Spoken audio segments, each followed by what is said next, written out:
Dengan Reza di sini ketemu lagi di kuliah kita pengantar akuntansi, kuliah ke-12 mengenai Aktiva Lancar. Sebelum kita mulai videonya, ada baiknya untuk diklik tombol subscribe-nya dan diklik loncengnya agar mendapatkan notifikasi dari kuliah-kuliah kita selanjutnya.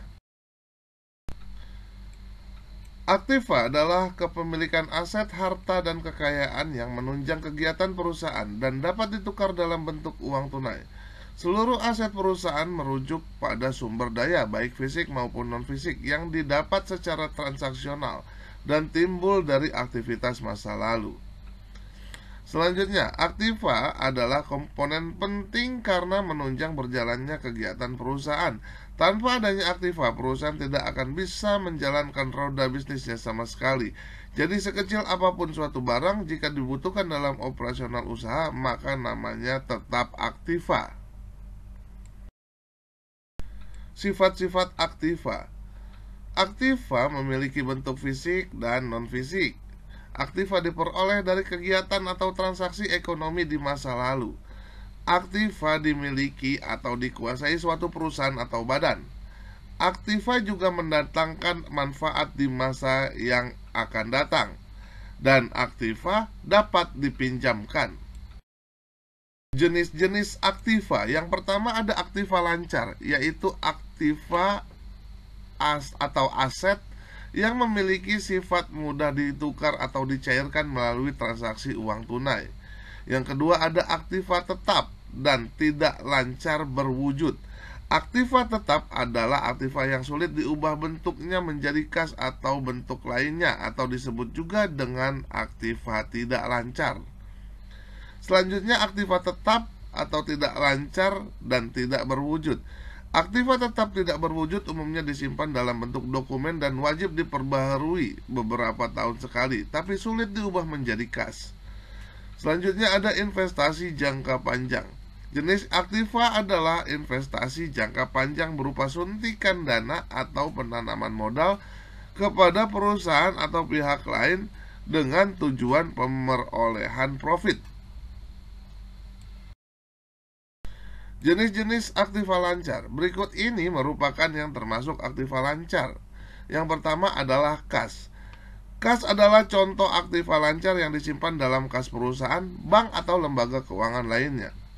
Yang kedua piutang penghargaan, yaitu pemasukan atau keuntungan yang dimiliki perusahaan atas transaksi namun belum dibayarkan oleh pihak yang bersangkutan. Yang ketiga adalah surat berharga, merupakan aktiva lancar berbentuk surat yang dimiliki perusahaan dalam jangka waktu tertentu seperti penerbitan obligasi dan saham. Selanjutnya ada piutang dagang, yaitu tagihan kepada debitur sebagai akibat dari transaksi penjualan secara mencicil. Selanjutnya ada piutang wesel, adalah contoh aktiva lancar berupa tagihan kepada individu atas pinjaman piutang untuk melakukan pembayaran. Selanjutnya ada beban dibayar di awal, yaitu pembayaran di muka sebelum kewajiban terpenuhi. Selanjutnya ada peralatan penunjang perusahaan dan persediaan produk yang akan dijual. Berikut itu adalah contoh-contoh atau jenis-jenis aktif. Kas adalah uang kartal yang tersedia bagi suatu perusahaan yang terdiri atas uang kertas bank dan uang logam, yang merupakan alat pembayaran yang sah dalam perusahaan bukan bank. Cek, wesel, dan surat berharga lain juga dapat segera dijadikan uang diperhitungkan juga sebagai kas atau cash menurut otoritas jasa keuangan. Apa itu kas? Kas adalah suatu istilah yang sering digunakan dalam dunia akuntansi. Istilah ini biasanya dipakai untuk menggambarkan kepemilikan uang tunai perusahaan. Makin besar nilai kasnya, maka makin besar pula uang tunai yang mereka miliki. Dalam dunia bisnis, jumlah kas sebuah perusahaan kerap dijadikan salah satu indikator kemampuan atau kinerja perusahaan tersebut. Makin besar kas yang dimiliki, maka makin besar pula kinerja perusahaan tersebut. Jenis kas. Kas dibagi menjadi beberapa bagian. Tujuannya untuk mempermudah pengawasan dan proses pemeriksaan yang berhubungan dengan distribusi dari aliran kas. Maka kas dibagi menjadi dua, yaitu pertama petty cash atau kas kecil, yang kedua adalah kas di bank. Petty cash atau kas kecil adalah kas yang berupa uang yang disediakan oleh perusahaan untuk membayar berbagai pengeluaran yang jumlahnya relatif kecil dan tidak ekonomis jika dibayarkan dengan menggunakan cek. Yang kedua adalah kas di bank, yaitu uang perusahaan yang berada di suatu rekening bank. Biasanya digunakan untuk pengeluaran yang jumlahnya relatif besar dan tidak mungkin diberikan secara langsung dalam transaksi karena jumlahnya yang besar dan rawan dari segi keamanan. Kas di bank biasanya berhubungan dengan rekening koran dari bank untuk perusahaan. Sumber penerimaan kas dalam suatu perusahaan pada dasarnya berasal dari hasil penjualan investasi, yang pertama. Yang kedua, adanya emisi saham atau tambahan modal oleh pemilik perusahaan dalam bentuk kas. Yang ketiga, pengeluaran surat tanda utang baik jangka pendek atau wesel maupun jangka panjang atau obligasi atau hipotek atau dan lain sebagainya. Serta bertambahnya utang yang diimbangi dengan penerimaan kas. Adanya penurunan atau berkurangnya aktiva lancar selain kas yang diimbangi dengan adanya penerimaan kas, atau adanya penerimaan piutang, atau adanya penjualan secara tunai dan sebagainya. Yang kelima, adanya penerimaan kas karena sewa atau bunga atau dividen dari investasi, sumbangan atau hadiah, maupun adanya pengembalian pembayaran pajak pada periode sebelumnya. Piutang. Piutang merupakan uang yang dipinjam atau yang dapat ditagih dari seseorang. Utang piutang atau uang yang dipinjam dari orang lain yang akan dipinjamkan kepada orang lain. Tagihan uang perusahaan kepada para pelanggan yang diharapkan akan dilunasi dalam jangka waktu paling lama 1 tahun sejak tanggal keluarnya tagihan, itu menurut Kamus Besar Bahasa Indonesia. Dalam istilah akuntansi, piutang kerap disebut dengan AR. Istilah ini berasal dari kata account receivable, terjemahan kata piutang dalam bahasa Inggris. Pengertian piutang sendiri bisa diterjemahkan sebagai salah satu jenis transaksi akuntansi yang memiliki pengertian penagihan kepada konsumen yang telah berhutang.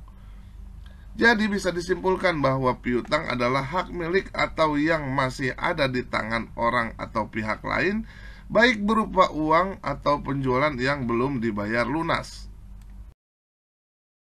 Pengertian piutang menurut para ahli. Menurut Sumarso, piutang merupakan kebiasaan bagi perusahaan untuk memberikan kelonggaran-kelonggaran kepada para pelanggan pada waktu melakukan penjualan. Kelonggaran-kelonggaran yang diberikan biasanya dalam bentuk memperbolehkan para pelanggan tersebut membayar di kemudian atas penjualan atau barang atau jasa yang dilakukan. Menurut Eni Puji Astuti, piutang atau receivable merupakan proses penjualan barang hasil produksi secara kredit. Menurut Horn tahun 2005, piutang meliputi jumlah uang yang dipinjam oleh perusahaan dan oleh pelanggan yang telah membeli barang atau memakai jasa secara kredit. Menurut Muhammad Muslih, piutang terjadi karena penjualan barang dan jasa tersebut dilakukan secara kredit yang umumnya dilakukan untuk memperbesar penjualan. Ciri-ciri piutang. Bagaimana suatu transaksi bisa masuk dalam kategori piutang? Berikut ini adalah ciri-ciri dari piutang atau karakter suatu transaksi sehingga bisa dikategorikan sebagai piutang. Yang pertama, memiliki nilai jatuh tempo. Nilai jatuh tempo adalah penjumlahan dari nilai transaksi utama lalu ditambah dengan nilai bunga yang dibebankan untuk dibayarkan pada tanggal jatuh tempo. Yang kedua, memiliki tanggal jatuh tempo. Tanggal jatuh tempo adalah atau dapat diketahui dari lamanya atau umur piutang. Umumnya penjual melakukan atau menggunakan dua jenis pengukuran umur, yaitu bulan dan hari. Dan selanjutnya terdapat bunga yang berlaku. Piutang dapat terjadi dikarenakan pembeli memutuskan melakukan transaksi secara kredit dan hal ini akan menimbulkan bunga. Berikut ini adalah jenis-jenis piutang. Yang pertama adalah piutang usaha atau account receivable. Piutang usaha adalah suatu jumlah pembelian kredit dari pelanggan. Piutang ini biasanya diperkirakan akan tertagih pada waktu 30-60 hari. Yang kedua adalah wesel tagih atau notes receivable. Wesel tagih adalah surat formal yang diterbitkan sebagai bentuk pengukuran utang. Wesel tagih biasanya memiliki waktu tagih antara 60 sampai dengan 90 hari atau lebih lama, serta mewajibkan pihak yang berutang untuk membayar bunga. Wesel tagih dan piutang usaha biasa disebut dengan piutang dagang atau trade account. Yang ketiga adalah piutang lain-lain atau other receivables. Piutang lain-lain mencakup selain piutang dagang. Contohnya piutang bunga, piutang gaji, uang muka karyawan, dan restitusi pajak. Secara umum bukan berasal dari kegiatan operasional perusahaan. Persediaan. Apa itu persediaan? Persediaan adalah jumlah produk yang dimiliki perusahaan yang tersedia untuk dibeli. Kumpulan barang ini juga pada akhirnya akan dijual kepada pelanggan untuk mendapatkan keuntungan. Hal ini membuat persediaan dilaporkan sebagai aset lancar di neraca perusahaan Anda. Namun perlu diingat bahwa penyimpanan persediaan untuk waktu yang lama belum tentu merupakan hal yang baik. Ini karena Anda dapat membayar biaya penyimpanan dan produk berpotensi menjadi usang.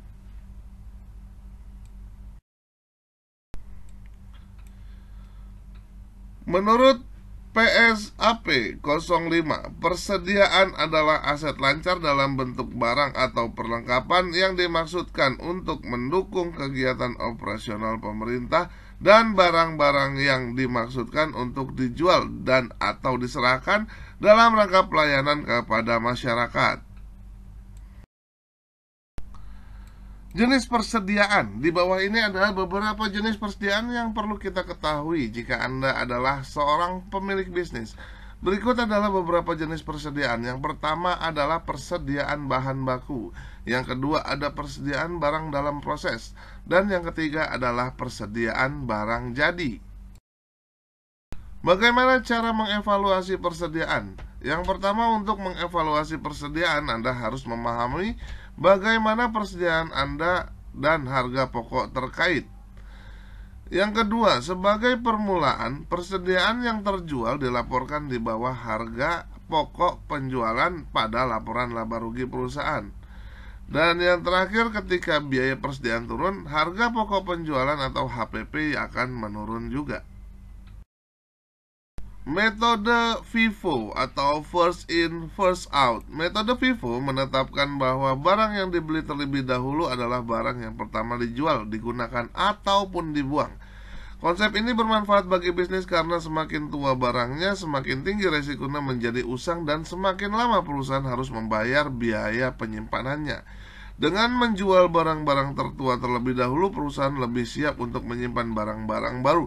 Selain itu, tergantung pada itemnya, semakin lama disimpan, maka akan semakin mudah rusak. Misalnya, jika toko kelontong menjual alpukat, mereka harus menjual alpukat yang tiba di toko terlebih dahulu untuk menghindari jamur dan untuk tidak menjual alpukat yang berjamur kepada pelanggannya.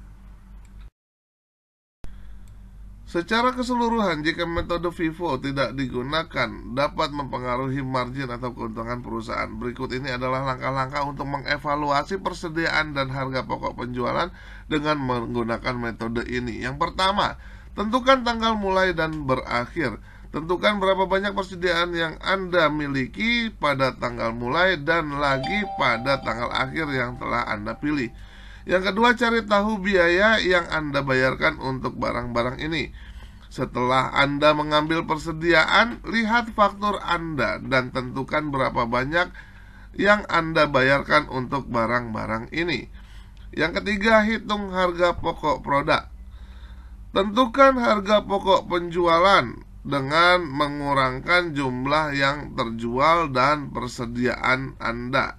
Dimulai dengan barang yang terjual terlebih dahulu. Motivation. Success does not belong to smart people. Success belongs to those who are always trying, by Baharudin Yusuf Habibi. Sekian kuliah kita pada hari ini. Semoga bermanfaat buat kita semua. Keep your spirit to learn more. Please like, share, and comment. Dan jangan lupa untuk diklik tombol subscribe-nya. Dan diklik juga loncengnya agar mendapatkan notifikasi dari kuliah-kuliah kita selanjutnya. Terima kasih.